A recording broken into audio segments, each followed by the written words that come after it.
তো হালিমাতুস সাদিয়া ওই যে আরবিতে কিছু কথা লেখা আছে, তার বাংলা হলো, আমি একটা দুর্বল গাধা নিয়ে মক্কার দিকে যাচ্ছিলাম। জোরে কোন দিকে? মক্কার দিকে যাচ্ছিলাম। কারণ সেই সময় কুরাইশ বংশের নিয়ম ছিল তাদের সন্তানদেরকে তাদের মায়েরা দুধ পান করাতো না। তাদের সন্তানদেরকে তাদের মায়েরা কি করাতো না? সেই সময় কুরাইশ বংশ ছিল সবচাইতে উচ্চ বংশ। সেজন্য আমি ধনী ঘরের একটা সন্তানকে নেওয়ার জন্যে আমি দরিদ্র হালিমাতুস সাদিয়া যখন মক্কার দিকে রওনা দিলাম, রাস্তার মাঝখানেই মেয়েরা বলতেছে আর মক্কায় গিয়া লাভ নাই, কারণ ধনী ঘরের সব সন্তান আমরা নিয়েছি, একটা এতিম সন্তান পড়ে পড়ে কাঁদতেছে যে জন্মের আগে বাপ হারাইছে।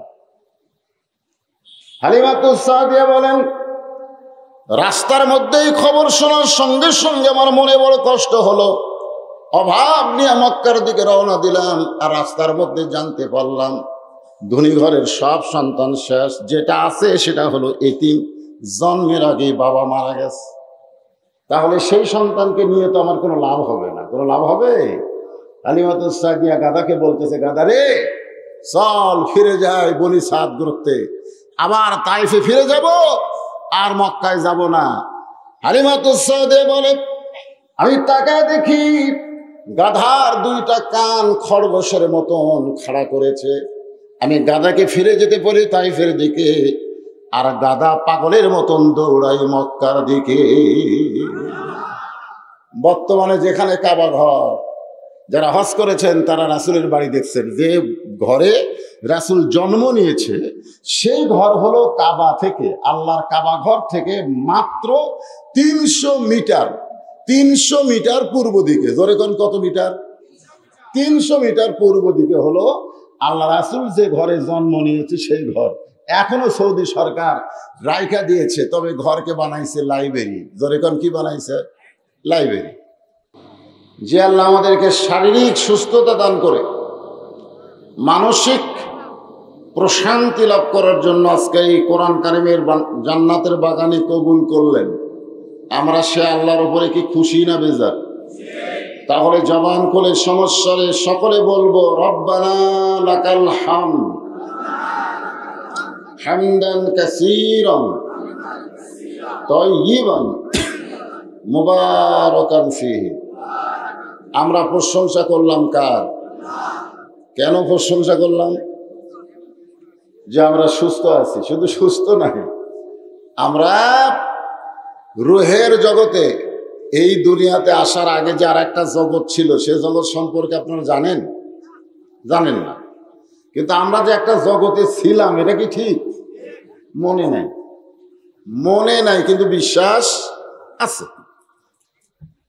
সেই রুহের জগতে আল্লাহ তাআলা আমাদের রুহগুলো, আমাদের দেহের মধ্যে কি আছে, এই রুহগুলোকে আল্লাহ তাআলা এত পছন্দ করেছেন যে এই পৃথিবীতে সরাসরি আল্লাহ আমাদেরকে মুসলমানের ঘরে কবুল করেছেন। সবাই আলহামদুলিল্লাহ বললেন না? মনে হয় মুসলমানের ঘরে জন্ম নিয়ে কি ভুল হয়েছে?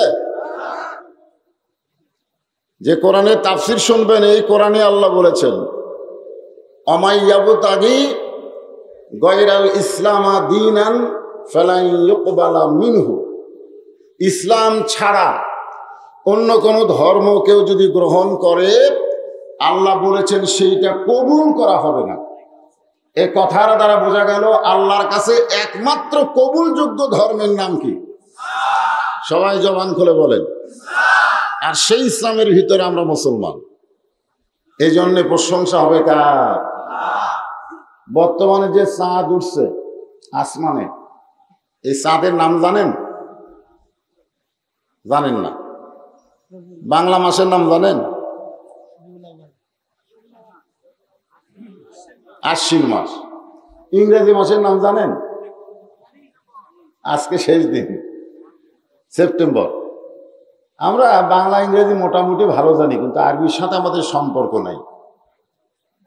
কিন্তু এই মাসের সাথে আমাদের একটা মোটামুটি সম্পর্ক খেয়াল করা দরকার ছিল। কারণ যেই মাসে আজকের এই মাহফিল হচ্ছে, এই মাসেই আল্লাহ তাআলা আমাদের নবীকে, আমাদের নবী কি নবী? হ্যাঁ, আমাদের নবী হলেন দুই জাহানের শ্রেষ্ঠ নবী। আমরা এখন থেকে বলবো দুই জাহানের কি নবী? শ্রেষ্ঠ নবী, দুই জাহান। বিশ্ব বললে খালি বাংলাদেশ বোঝাবে, পৃথিবী বোঝাবে। বিশ্বকবি রবীন্দ্রনাথ, বিশ্বকাপ খেলা এরকম না তো। বিশ্ব বলতে দুনিয়ার সাথে শুধু সম্পর্ক। আমাদের নবী শুধু দুনিয়ার সাথে সম্পর্ক নয়, উভয় জগতের সাথে আমাদের নবীর সম্পর্ক। জোরে কোন ঠিক? এই জন্য আয়াতুল কুরসিতে আল্লাহ বলেছেন মানজাল্লাযী ইয়াশফা' ইনদাহু ইল্লা বিইজনিহি, মানে ওই জগতে আল্লাহ তাআলা আমাদের নবীকে কেবলমাত্র আমাদের নবীকে আমাদেরকে সুপারিশ করে জান্নাতে নিয়ে যাওয়ার অধিকার দিয়ে দিবেন। সুবহানাল্লাহ কইলেন না? আল্লাহ রাসূল কি বলেছেন জানেন? যে আমার সমস্ত উম্মতেরা যতক্ষণ জান্নাতে না যাবে আমি রাসূল ততক্ষণ জান্নাতে প্রবেশ করব না। সেই রবিউল আউয়াল মাসে আল্লাহ তাআলা আমাদের নবীকে প্রেরণ করেছেন।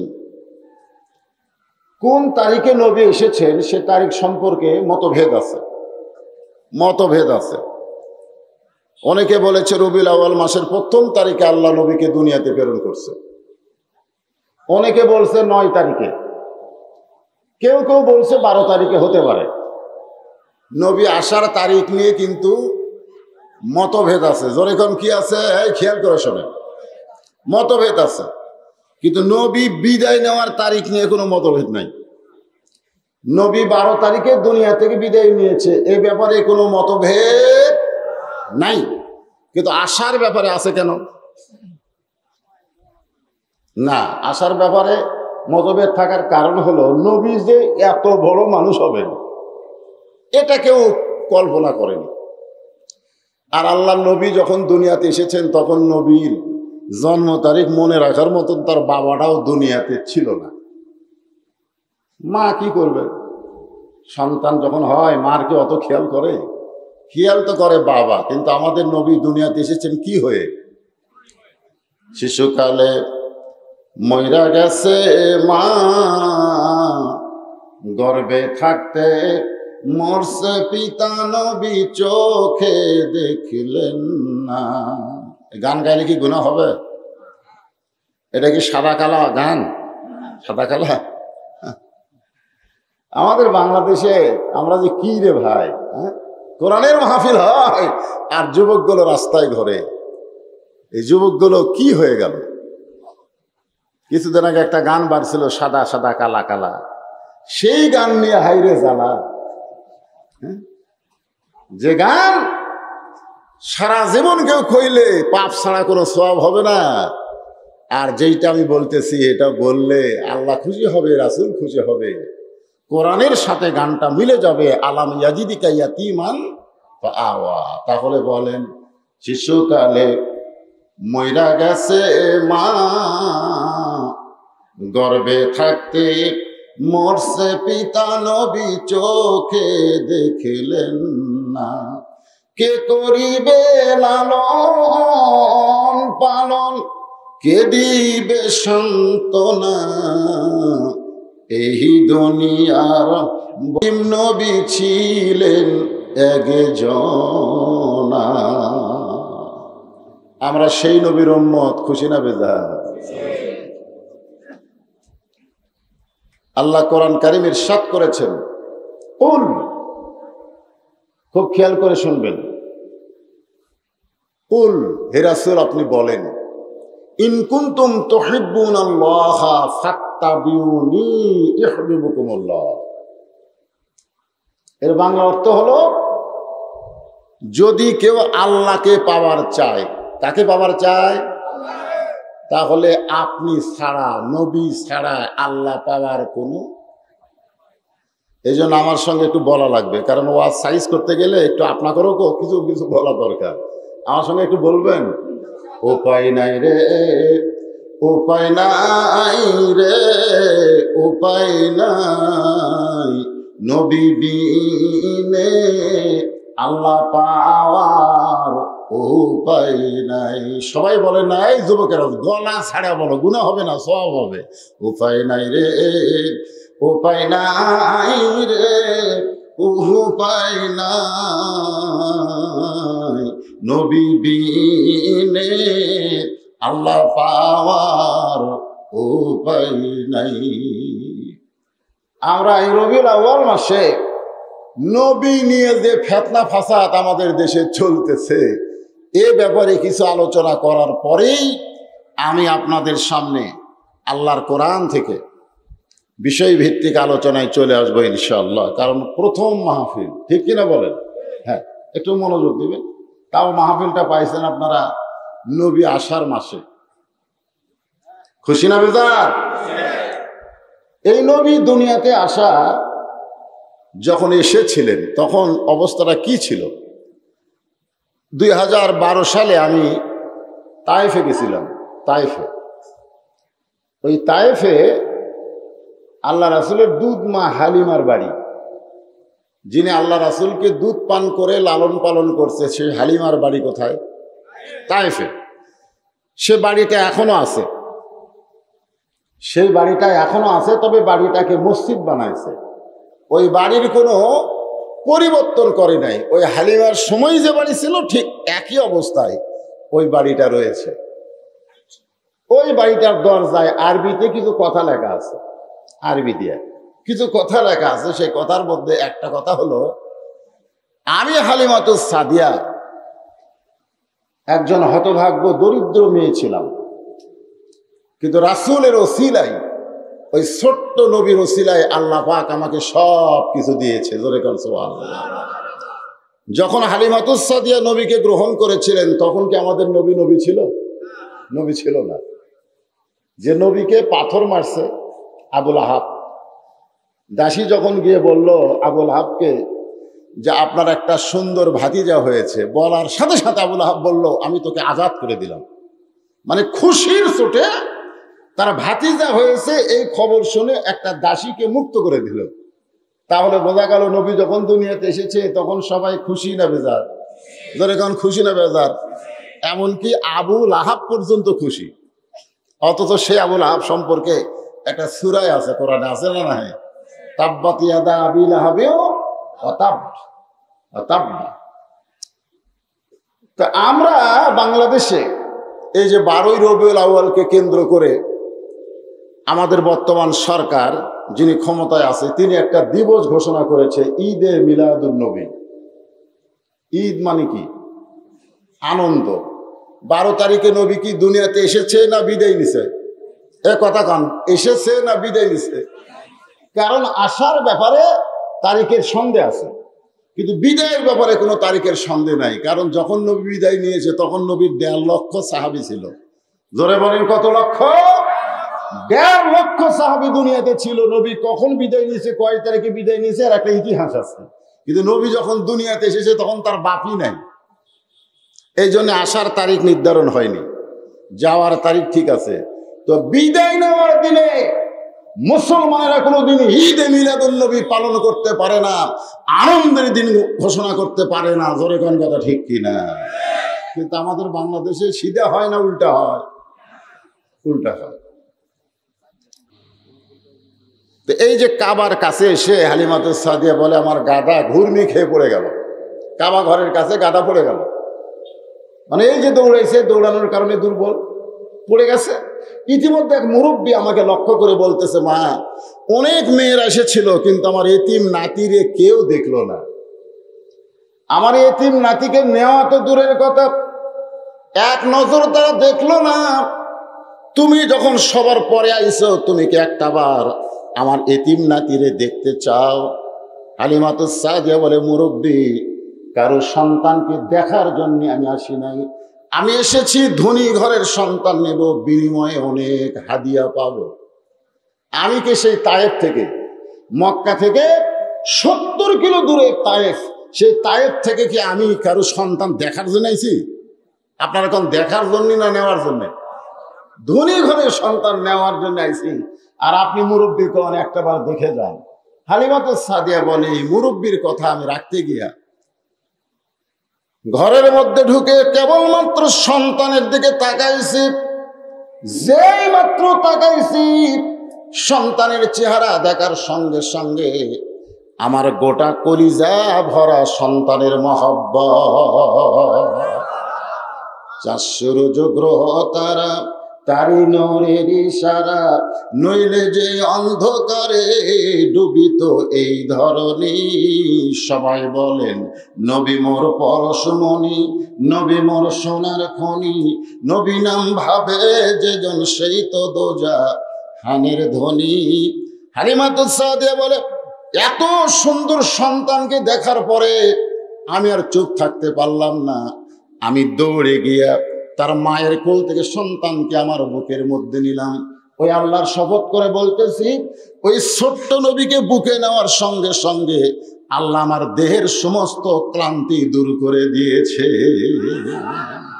ছোট্ট নবীকে কোলে নিয়ে যদি হালিমাতুস সাদিয়ার দেহের ক্লান্তি দূর হয়, আর সেই নবীকে যদি আদর্শ হিসাবে আমরা গ্রহণ করি, তাহলে আমাদের দুর্বলতা হবে না সবলতা হবে? আল্লাহ কোরআনে বলেছেন, লাকাদ কানা লাকুম ফি রাসূলিল্লাহি উসওয়াতুন হাসানা। যদি সফলতা অর্জন করতে চাও তাহলে রাসূলের আদর্শকে গ্রহণ করে নাও। আজকে বাংলার মুসলমান রাসূলের আদর্শ গ্রহণ করেনি বলে তারা অন্য কিছু ভয়ে আছে। জোরে কোন কথা ঠিক কিনা? রাসূলের সৈনিক হন, দুনিয়ার কোনো কিছুর ভয় আপনার কলিজার মধ্যে আল্লাহ দেবে না। এমন ভাবে চাপা ধরছে, এটা দেখে আমিনা বলতেছে, তুমি কে গো?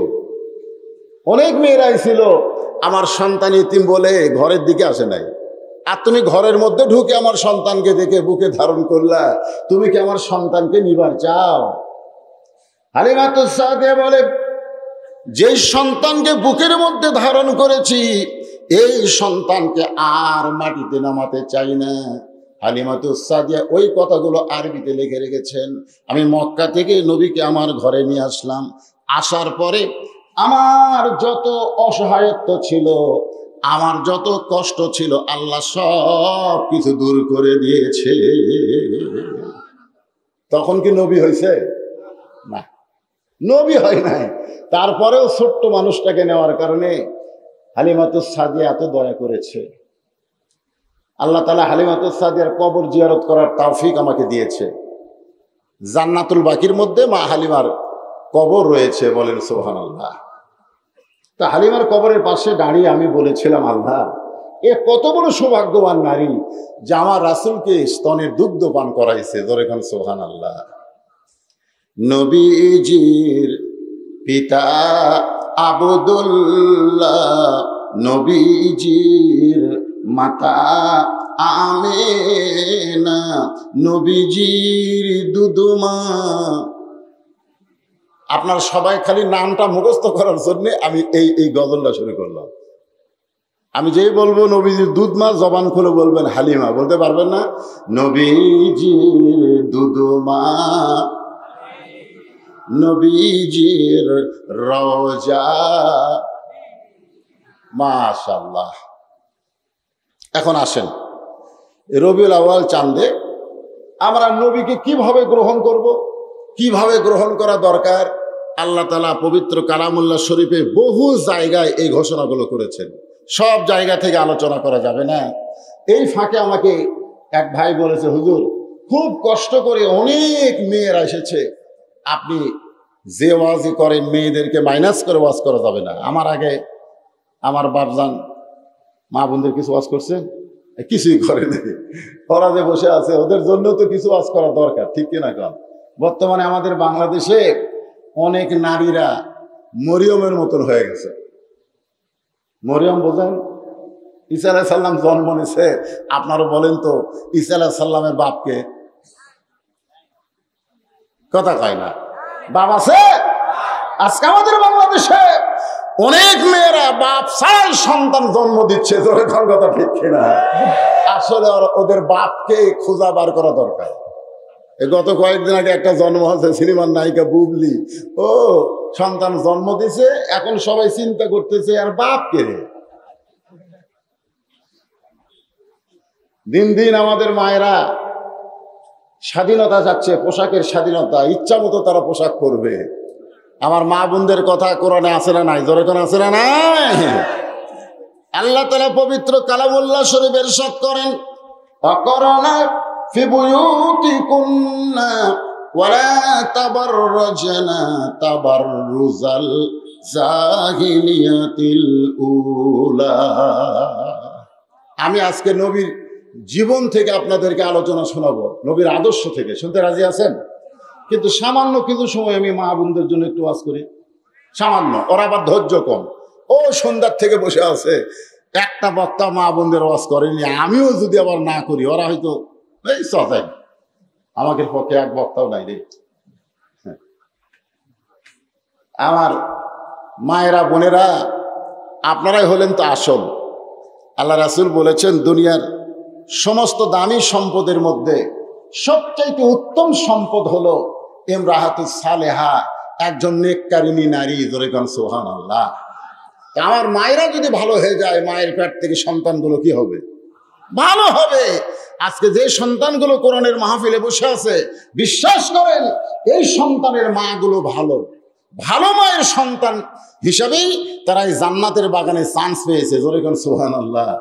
আর যে সন্তানগুলো রাস্তাঘাটে ঘোরাফেরা করতেছে, ওরা যখন মায়ের পেটে ছিল না, মা তখন পেটত নিয়ে গোটা পাড়া ঘুরিছে। ওরা মায়ের পেটের মধ্যেই ঘরণে ব্যারাম পাচ্ছে। জোরে কোন কথা ঠিক কিনা? এরা এরা এই সাইটেও আসবে না, খালি মেলার মধ্যে ঘুরবে আর কাবাব খাবে, চাপ খাবে। আমি তো শুনলাম রসুনের চাপ আছে, চাপ খুঁজতেছে চাপ। আরে পাগলেরা, কবরের চাপ যদি খাবার না চাও, তাহলে জান্নাতের বাগানে একটু সময় দাও। জোরে কোন কথা ঠিক? আমার মায়েদের জন্য সামান্য একটা ওয়াজ করি। এটা হচ্ছে মদিনায় আল্লাহ রাসূল ঘরের মধ্যে বসে আছেন। ইতিমধ্যে ফাতেমা নবীর মেয়ে ঘরের মধ্যে ঢুকছে। যেই ঘরের মধ্যে ঢুকছে, নবী মুস্কি মুস্কি হাসতেছে।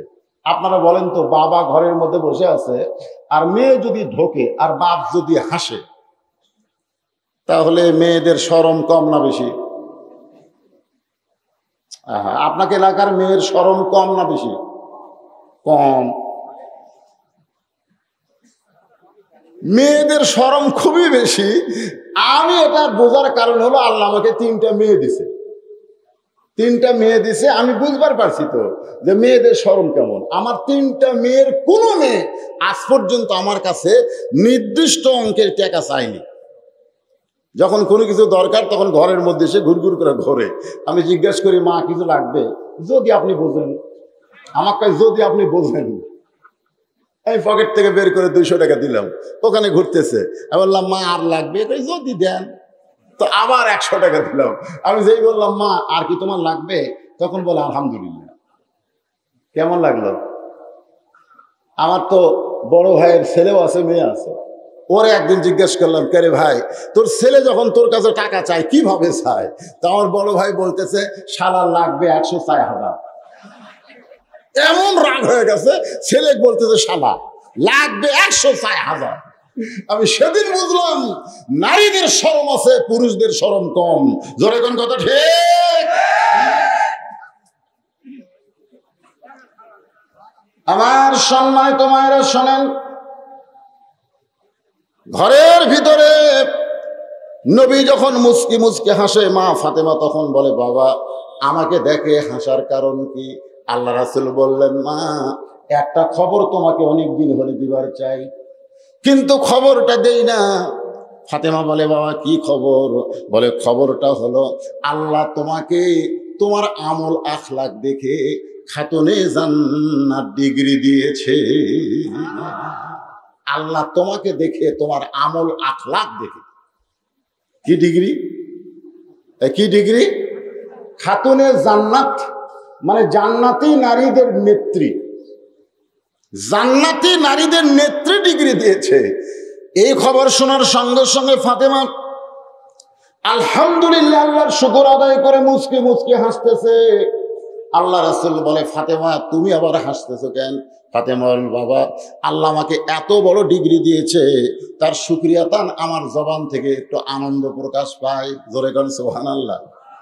রাসূল বললেন, ফাতেমা আল্লাহ তোমাকে খাতুনে জান্নাত, তুমি জান্নাতি নারীদের নেত্রী হলে কি হবে, আল্লাহ তাআলা তোমার আগে একজন নারীকে কিন্তু জান্নাত দিবে।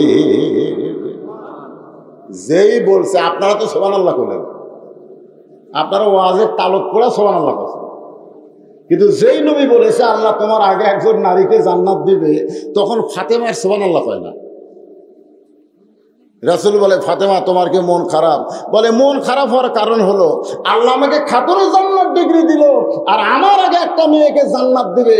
কোন আমলের কারণে ওই মেয়েটা আমার আগে জান্নাতে যাবে, এটা না বলা পর্যন্ত আমার মনে আর কোনো আনন্দ নাই। আজকে যে মায়েরা পর্দার অন্তরালে বসে আছেন, ফাতেমা কিন্তু জান্নাতি নারীদের নেত্রী, কিন্তু তার আগে একটা মেয়েকে আল্লাহ জান্নাত দিবে আমল করার কারণে। কোন আমলের কারণে? এই আমলটা পুরুষ মানুষের জন্য শোনা দরকার না হলেও নারীদের জন্য শোনা দরকার আছে না নাই? যেরকম আছে না না? আপনারা চুপটি করে বসে থাকেন। আজকে সে আমলের কথা আপনাকে বলবো, আপনারা ফাতেমার আগে জান্নাতে যাবেন। সুবহানাল্লাহ। আমার মায়েরা বড় কষ্ট করে বসে আছে, এই জন্য কথাটা বললাম। এখন আসেন, আল্লাহ বললেন, হে রাসূল আপনি বলেন, ইন কুনতুম তুহিব্বুনাল্লাহ ফাত্তাবিউনি ইউহিব্বুকুমুল্লাহ। কেউ যদি আমি আল্লাহকে পাবার চায়, তাহলে আপনাকে ইত্তেবা করা ছাড়া, ইত্তেবা মানে কি? অনুসরণ। আবার এই আয়াতের কিন্তু অনেকে তাফসীর করে, কেউ যদি আল্লাহকে পাবার চাও, রাসূলকে বেশি বেশি মহব্বত করো, রাসূলকে যত বেশি মহব্বত করবে আল্লাহ তোমাদের মহব্বত করবেন। এরকম তাফসীর করে না? এরকম তাফসীর করে। আচ্ছা আপনারা বলেন তো, আবু তালেব রাসূলের চাচা, রাসূলকে মহব্বত কম করছে না বেশি করছে? এরপরেও কি জান্নাতে যাবে? কেন যাবে না? কারণ রাসূলকে মহব্বত করেছে, কিন্তু রাসূলকে ইত্তেবা করে নাই।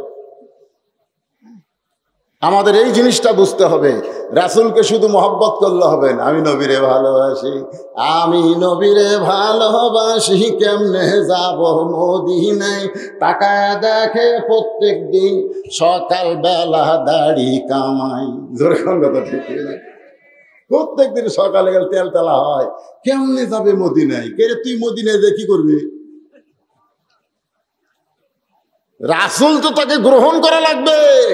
এখানে ইত্তেবা মানে রাসূলকে অনুসরণ করতে হবে, শুধু চেহারায় সুরতে অনুসরণ নয়, আমল আখলাকে রাসূলকে অনুসরণ করা লাগবে। জোরে কোন কথা ঠিক? আল্লাহ রাসূলের 40 বছর পর্যন্ত একটা শত্রু গোটা মক্কায় অনুবীক্ষণ যন্ত্র দিয়ে খুঁজে পাওয়া যায়নি। 39 বছর পর্যন্ত একটা শত্রু রাসূলের মক্কাত নাই।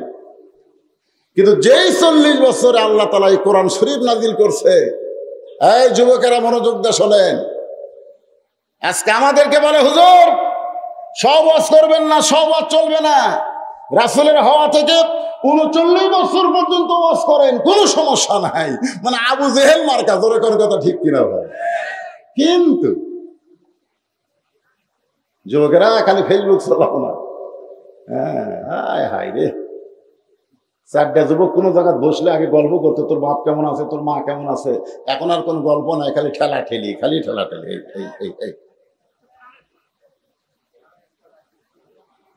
যে যুবকেরা ফেসবুক নিয়ে, ইন্টারনেট নিয়ে ব্যস্ত হয়ে গেছে, সেই যুবকদেরকে কোরআনের পথে আনাটা খুবই কঠিন। জোরে কোন ঠিক?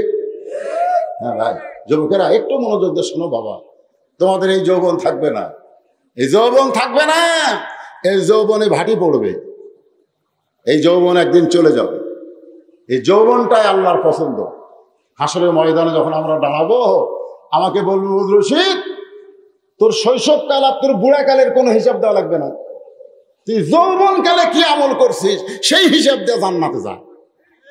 আমাকে আল্লাহ বলবে যে তোর বুড়া কালে, বুড়া বয়সের কাল এর দরকার নাই, আর শৈশবকালের দরকার নেই, যৌবনকালে কি করছিস এই যৌবনের হিসাব দিয়ে জান্নাতে যাও।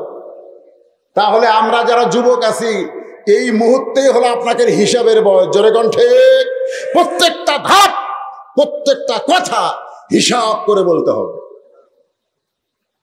তাই রাস্তাঘাটে না ঘুরে ওই রোশনের চাপ না খায়া তোমরা কোরআনের মাহফিলে চাপ দাও। চলে আসো বাবা, চলে আসো, আসেন। অত্যন্ত গুরুত্বপূর্ণ আলোচনা আপনাদের সামনে উপস্থাপন করা হচ্ছে। তাহলে আল্লাহ রাসূলের 40 বছরে যখন এই কোরআন শরীফ আল্লাহ নাজিল করলেন, খুব খেয়াল করবেন, এই কোরআনের প্রথম শব্দ হলো ইকরা। ইকরা মানে পড়ুন। ইকরা মানে কি? পড়ুন। আজকে আমাদের বাংলাদেশের ছেলেরা কোরআন তেলাওয়াতে চ্যাম্পিয়ন হচ্ছে, সুবহানাল্লাহ। যাদের পিছনে সরকার কোটি কোটি টাকা খরচ করে, ওরা তো বিশ্বকাপ দূরের কথা, বিশ্বের একটা চা কাপ পর্যন্ত আনবার পারে না। ধরে এখন ঠিক কিনা? এই যে ক্রিকেট খেলা, হাই রে এশিয়া কাপত যা মার খেলো ভাই, একটা দেশকে ঠকাবার পারে না। ধরে এখন ঠিক কিনা? আফগানিস্তানের কাছে গাপ খাওয়া, এর কে বেতন 4 লাখ টাকা 5 লাখ টাকা, মাথা ঘরে। কতদিন আগে মেয়ে মানুষেরা, আমাকে মেয়েরা হাফ প্যান্ট পিন দেয়, ওই নেপালে ফুটবল খেলা নাকি জিতিছে। হাইরে বিমানবন্দরে গলাত মালা ভাই। আর আল্লাহর কোরআন, একটু মনোযোগ দিয়ে শোনো যুবকেরা। বিইসমি রাব্বিকাল্লাযী খালাক, খালাকাল ইনসানা মিন আলাক। একটু মনোযোগ দিয়ে শুনবেন। এই যে খালাকাল ইনসান, মানুষকে আল্লাহ সৃষ্টি করেছেন। এই মানুষ সৃষ্টি করার আগে আল্লাহ 3টা শপথ করছে। ধরে কোন কয়টা? দেখেন আমাদেরকে আল্লাহ কত ভালোবাসেন। মানুষ পশু পক্ষী না হয়ে, জিন ফেরেশতা না হয়ে আল্লাহ যে আমাদেরকে মানুষ করছে, খুশি না বেজার? হ্যাঁ, দেখেন আল্লাহ শপথ করছে 3টা। 1 নম্বর শপথ হলো তিনের শপথ। 2 নম্বর শপথ হলো জাইতুন, জাইতুনের শপথ। 3 নম্বর শপথ হলো অতুরি সিনিনা ওয়া হাযাল বালাদিল আমিন, নিরাপত্তা নগরীর শপথ। এরপর আল্লাহ বলতেছেন লাকাদ খালাকনাল ইনসানা ফি আহসানি তাকবীম। আমি মানুষকে সর্বোত্তম আকৃতি দিয়ে সৃষ্টি করেছি। আমাদের যদি শুধু মানুষ করতো তাও হতো, মানুষ না করে মুসলমানের ঘরে আমাদেরকে কোরআন নামক হেদায়েত আল্লাহ দান করেছে। ধরে কোন সুবহানাল্লাহ। চলে আসলেন খাদিজার কাছে, কোরআন পাশে, শরীর ঘামতেছে, জুব্বা টুব্বা সব ভিজে গেছে। খাদিজা বলতেছে, আজকে খিদা বেশি লাগছে নাকি? আমি প্রতিদিন আপনাকে গাড়ি হীরার মধ্যে খাবার সাপ্লাই করি, আমি নিজে যায় খাবার দেই, আর আজকে নিজেই চলে আইছেন। রাসূল বলতেছেন, খাদিজা আর গাড়ি হীরাই থাকার দরকার নাই, আর অন্ধকারে থাকার দরকার নাই। আল্লাহ সিরাজা মুনিরা নামক কোরআনের আলো আমাকে দান করেছে। ধরে কোন সুবহানাল্লাহ। আল কোরআনের আলো ঘরে ঘরে, ঘরে ঘরে আলো আছে, রাস্তা আলো নাই। যখনই ঘরের থেকে বাইরে হলাম, ঘর তো আলো। যেই বাইরে হলাম একদম এই লাইট ধর, লাইট ধর। তখন আমার আসাদুল ইসলাম ও আবার এই মোবাইলে লাইট ধরলো। তার মানে কি খালি ঘরও তো আলো থাকলে হবে না, রাস্তা তো আলো থাকা লাগবে। ঠিক কি না? হ্যাঁ, তাহলে এই স্লোগান চলে কেন? এই স্লোগান তো আবু জাহেলের স্লোগান। এই স্লোগান আমাদের চলবে না। আমাদের বলতে হবে আল কোরআনের আলো সব জায়গায় জ্বালো। জোরে কোন ঠিক? স্লোগানটা যুবকেরা, মুরব্বীরা না দেন, আপনাকে দরকার নেই, আপনারা ওল্ড মডেল হয়ে গেছেন। আপনারা তো যুবক থেকে যদি, যৌবন থেকে যদি কোরআনের আন্দোলন করতেন, আজকে বাংলাদেশে বাতিলের কোনো আস্তানা থাকতো না। জোরে কোন ঠিক? কিন্তু আপনার যৌবন থেকে আন্দোলন করেননি বলে আমাদেরও এখন বুড়া হয়ে এই যুবকগুলো সাইজ করা লাগতেছে। এই যুবকেরা গলা খাকারে দাও। আমি যেই বল আল কোরআনের আলো, আপনার বলবেন সব জায়গায় জানো, বলতে পারবেন না? আল কোরআনের আলো, কোরআন হাদিস যেখানে, দুনিয়ার মুসলমান লিল্লাহি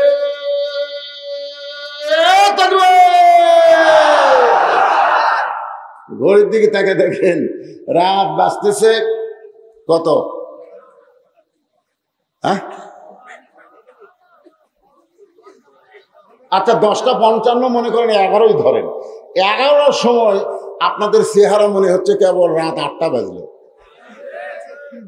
একটা স্লোগান দিলে যদি আমাদের রাতের ঘুম চলে যায়, সেই স্লোগান দিয়ে বাংলাদেশের বাতিল শক্তিকে ভারতে পাঠানো যাবে কি যাবে না?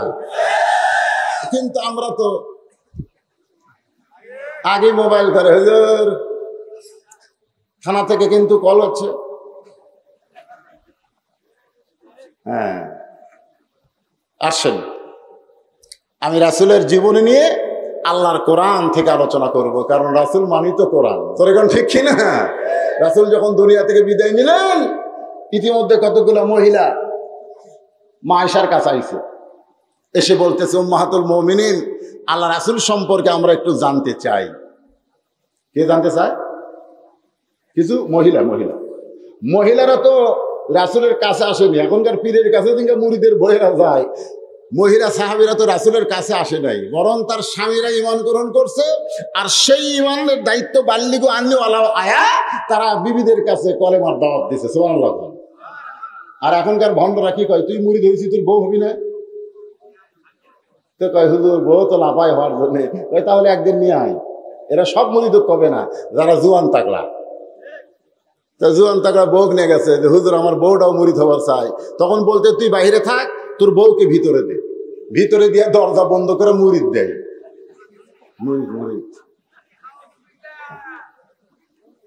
একজন নাউজুবিল্লাহ কার আগামীকাল কবেন আপনারা? হ্যাঁ, এরকম ভণ্ডামি আমাদের বাংলাদেশে আছে না নাই? একটু মনোযোগ দিয়ে শুনবেন। আল্লাহ রাসূল সম্পর্কে মহিলারা বলতেছে, মা রাসূল সম্পর্কে আমরা একটু জানতে চাই। আয়েশা বললেন, তোমরা নবী সম্পর্কে জানবে না আমার স্বামী সম্পর্কে জানবে? কথাটার মধ্যে গুরুত্ব আছে না নাই? তোমরা নবী সম্পর্কে জানবে না আমার স্বামী সম্পর্কে জানবা? মহিলারা বলতেছে, নবীও যিনি আপনার স্বামীও তিনি, নবীও যিনি আপনার স্বামীও তিনি।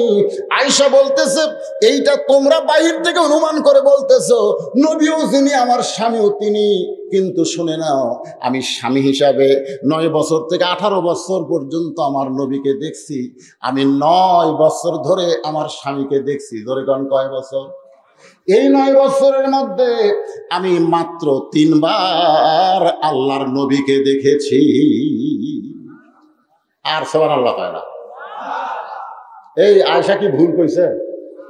যে 9 বছর মা আয়েশা যখন নবীর ঘরে আইছে তখন আয়েশার বয়স কত? 9 বছর। জোরে কোন কয় বছর? 6 বছরে বিয়ে হয়েছে, 9 বছরে ঘরে আইছে। আর যখন নবী দুনিয়া থেকে বিদায় নিছে তখন আয়েশার বয়স হলো 18 বছর। তাহলে সর্বসাকুল্যে কয় বছর? 9 বছর। এই 9 বছরে আমি আমার স্বামীকে দেখেছি। কাকে দেখেছি? আর নবী হিসাবে দেখছি মাত্র 3 বার। সমস্ত মহিলারা বলে, তাহলে নবী আর স্বামীকে আলাদা নাকি? আয়েশা বলতেছে, আমার নবী সবসময় নবীগিরি ফলাই নাই। নবী যখন বিবিদের কাছে আসতেন তখন পৃথিবীর শ্রেষ্ঠ স্বামী হয়ে যেতেন। জোরে কোন সুবহানাল্লাহ। আমার নবী যখন সন্তানের কাছে যাইতেন তখন পৃথিবীর শ্রেষ্ঠ বাবা হইতেন। আমার নবী যখন নাতিদের কাছে যাইতেন তখন পৃথিবীর শ্রেষ্ঠ নানা হইত। আমার নবী যখন দাওয়াতের কাজে যাইত পৃথিবীর শ্রেষ্ঠ দাঈ আল্লাহ হয়ে যেত। আমার নবী যখন জিহাদের ময়দানে যাইত বাতিলের বিরুদ্ধে শ্রেষ্ঠ সেনাপতি হয়ে যেত। আমার নবী নবী হিসাবেও যেমন 1 নম্বর, স্বামী হিসাবেও তেমন 1 নম্বর, নানা হিসাবে 1 নম্বর, বাবা হিসাবে 1 নম্বর, নেতা হিসাবে 1 নম্বর, সব দিক দিয়ে আমার নবী হলেন 1 নম্বরের 1 নম্বর। ধরে সুবহানাল্লাহ। এই জন্য আল্লাহ বলেছে, এই পানসা নেতার পিছনে ঘুরিস না। এই পানসা নেতা পেশাব করে ঠিক মতো পানি লাই না, 5 ওয়াক্ত নামাজ পড়ে না, এরকে পিছনে ঘুরে ঘুরে কয় হামান নেতা, হামান নেতা। এটা তো নেতা। আমরা এমন একজন মহামানবকে নেতা হিসাবে গ্রহণ করব যেই নেতার চরিত্রের সার্টিফিকেট স্বয়ং আল্লাহ দিয়েছেন। ওয়া ইন্নাকা লাআলা খুলুকিন নাযীম। আমার নেতার চরিত্র ফুলের চাইতেও পবিত্র, বিশ্ব নবীর চরিত্র তার চাইতে পবিত্র। তাহলে আমার নবীর চরিত্র, সবাই বলবেন, সবাই বলবেন, রবিউল আউয়াল মাস বুঝতেছেন না? হ্যাঁ, নবী আসার মাস আবার যাওয়ার মাস। আমার নবীর চরিত্র আল্লাহ কোরআন কারীম দিয়ে চরিত্রের বর্ণনা করেছেন। আল্লাহর 99 নামের মধ্যে একটা নাম হলো আজিম। সে আজিম নামটা নবীর চরিত্রের মধ্যে আল্লাহ ঢুকাই দিয়েছেন। এমন চরিত্রবান একজন মানুষকে আমাদের নেতা হিসাবে, আদর্শ হিসাবে গ্রহণ করার দরকার আছে না নাই? কম্বল দিয়ে ঢাকা দাও, আল্লাহ রাসূল বলতেছে খাদিজাকে কম্বল দিয়ে ঢাকা দাও। খাদিজা কয় গাও ঘামে জুব্বা ভিজে গেছে, আর এই সময় কম্বল দিয়ে ঢাকার কারণ কি? বলে ঢেকে দাও। মা খাদিজা রাসূলকে ঢেকে দিয়ে বললেন, আপনি নিরাশ হবেন না, আপনি অস্থির হবেন না, কারণ আল্লাহ আপনাকে যেটা দিয়েছে স্বয়ং কোরআন দেয় নাই, আল্লাহ তাআলাও আপনার সঙ্গে রয়েছে। অহুয়া মাকুম আইনা মা কুনতুম, আপনি থাকবেন যেখানে, আল্লাহর সাহায্য, আল্লাহর মদদ থাকবে সেখানে। জোরে কোন সুবহানাল্লাহ। এখন কি করব? ঘরে ঘরে কোরআন শরীফ পড়বো? নবী ঘরে ঘরে কোরআন শরীফ পড়লেন। এই কোরআন শরীফ নিয়ে চিন্তা করলেন যে কোরআন তো একটা দাওয়াত, ওমান আহসানু কাওলাম মিম্মান দাআ ইলাল্লাহ। এই কোরআনের দাওয়াত নিয়ে আমি বাইরে যাব। খাদিজাতুল কুবরা বললেন, এখন বাইরে যাওয়ার পরিবেশ নেই, আপনি ঘরের মধ্যেই কোরআন চুপি চুপি পড়েন।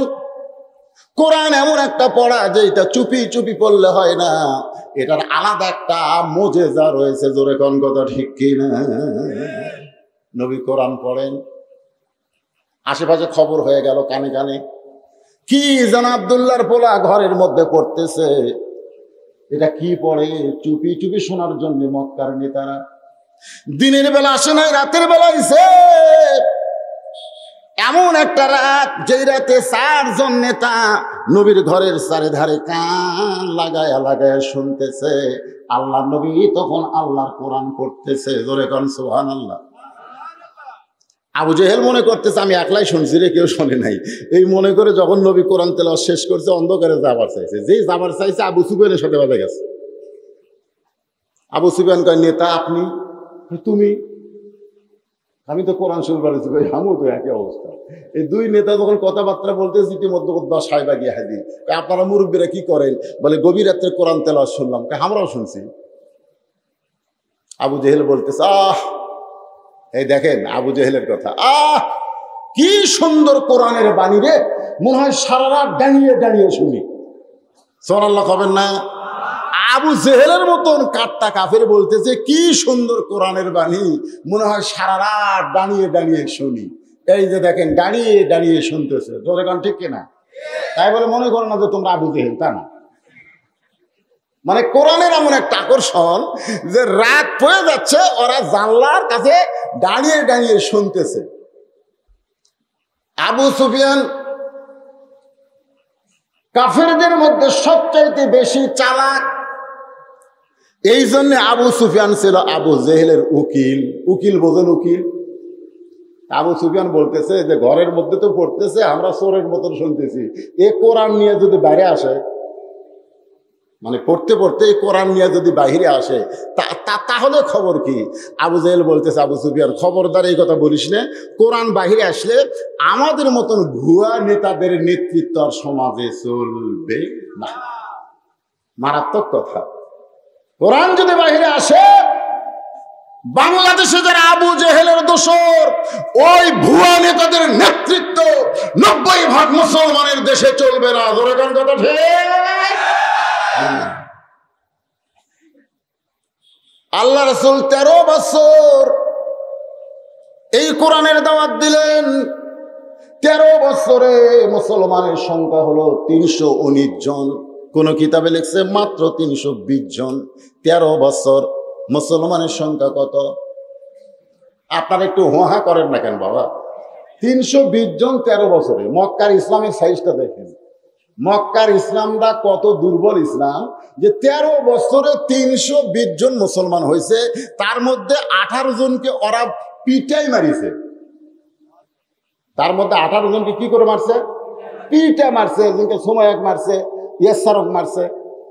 এইরকম 18 জন সাহাবীকে তারা পিটা মারিছে, মানুষের সামনে পিটা মারিছে। এখন যেরকম বাংলাদেশে পিটাই মারতেছে লগি বইটা দিয়ে। ধরে কোন কথা ঠিক কিনা বোঝেন না?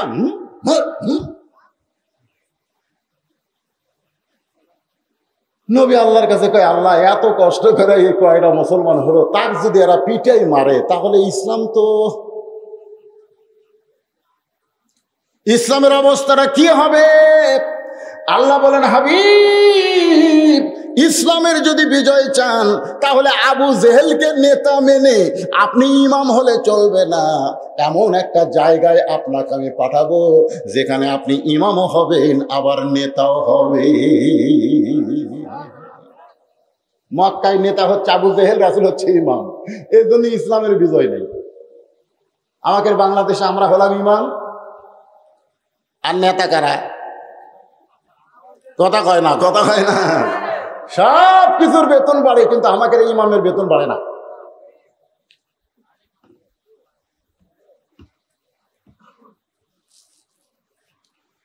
আপনাকে মসজিদের ইমামের বেতন গত বছর যা ছিল, মসজিদে তো উন্নয়ন করবেন, মাহফিলটাই তো মসজিদের উন্নয়ন করবেন, তো ইমামের বেতন, ইমাম সাহেব কি এখানে আছে না? ইমামক দাওয়াত দেননি আপনারা? কুটি ইমাম বারে ঘুম পাড়তে চলে গেছে। কোনটা ইমাম? হাত তোলো তো বাবা। মাশাআল্লাহ, খুব সাই লাগে। তো ইমামের বেতন গত বছর ছিল 86 টাকা কেজি সয়াবিন তেল, এবছর যে 200 টাকা লাগছে। আপনারা কি বেতন সেই হিসাবে বাড়াচ্ছেন? এই শোনেন, কথা শোনেন, বাজারে গোস্তের দাম বাড়লো, মাছের দাম বাড়লো, ডালের দাম বাড়লো, তেলের দাম বাড়লো, ইমামের বেতন বাড়লো না। ওই ইমামের পিছনে ইক্তেদা মাকরু হবে, মাকরু। ইমামের বেতন বাড়ানোর দরকার আছে না? আছে না? যার পিছনে আপনারা ইক্তেদা করতেছেন সেই ইমামটা এত দুর্বল, কারণ ইমাম নেতা হবার পারে নাই। নেতা আছে আবু জেহেল, যার কারণে 13 বছরে মুসলমান হলো 320 জন। আল্লাহ দেখলেন এভাবে পিটন খাওয়ালে হবে না, পিটন দেওয়ারও একটা ব্যবস্থা করা লাগবে। রাত্রে খুব খেয়াল করবেন, ইসলামের বিজয় কিন্তু দিনে হয় নাই, গভীর রাত্রে। আমার আল্লাহ তাআলা নবীকে মক্কা থেকে মদিনায় হিজরতের অর্ডার করলেন। সুবহানাল্লাহ বলেন। নবী গভীর রাত্রে মক্কা থেকে মদিনায় হিজরত করলেন। হিজরতের বহু কাহিনী, আমি সেই কাহিনী বলতেছি না, আমি শুধু বলবো রবিউল আউয়াল মাসে আমার নবীকে গ্রহণ করতে হলে আমাদের কদ্দুর পর্যন্ত একটু আলোচনা শোনা দরকার।